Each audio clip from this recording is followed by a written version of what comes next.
Salut les gens, c'est Tonton Bachir. On se retrouve pour une nouvelle vidéo manga. Voilà, cette vidéo sera sur GTO.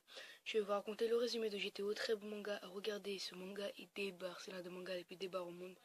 Allez, salut les gens. N'essayez pas de lâcher un like et de vous abonner à la chaîne. Ça me ferait énormément plaisir. Peace.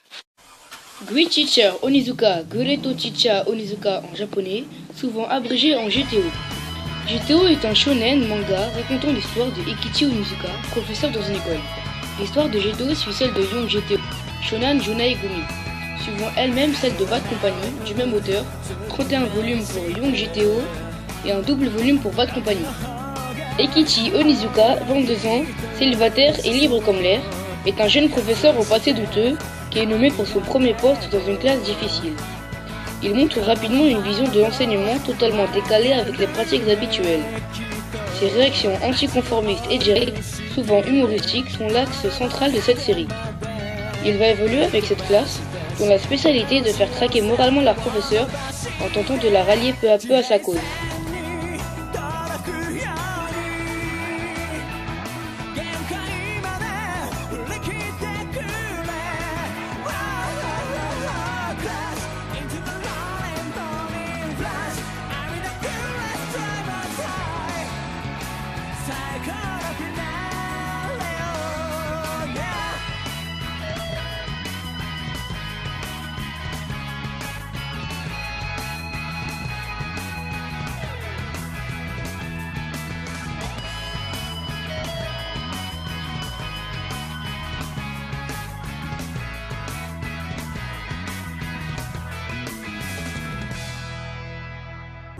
Un jour, il y a un de mes potes qui m'a raconté une histoire vraiment bizarre.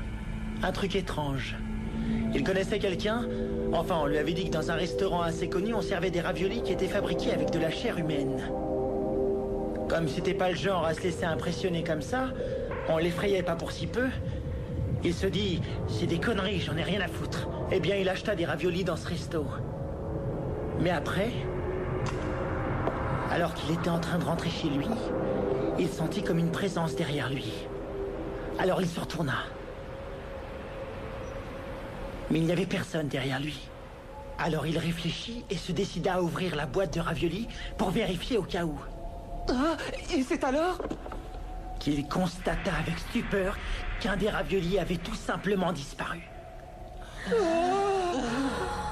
Il commençait alors à pétocher. Et puis réflexion faite, il se dit que l'explication était vraiment toute bête.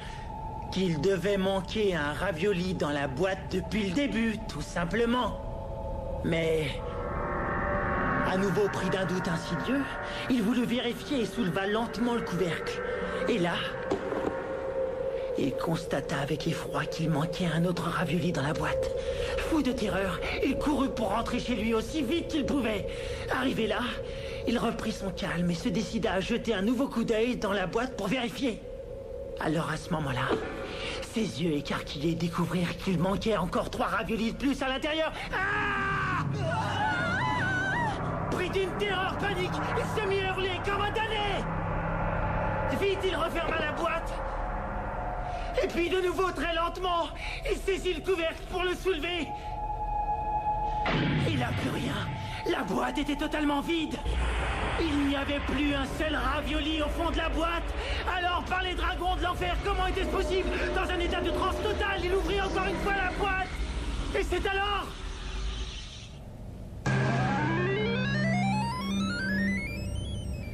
qu'il s'aperçut que tous les raviolis s'étaient collés au couvercle de la boîte.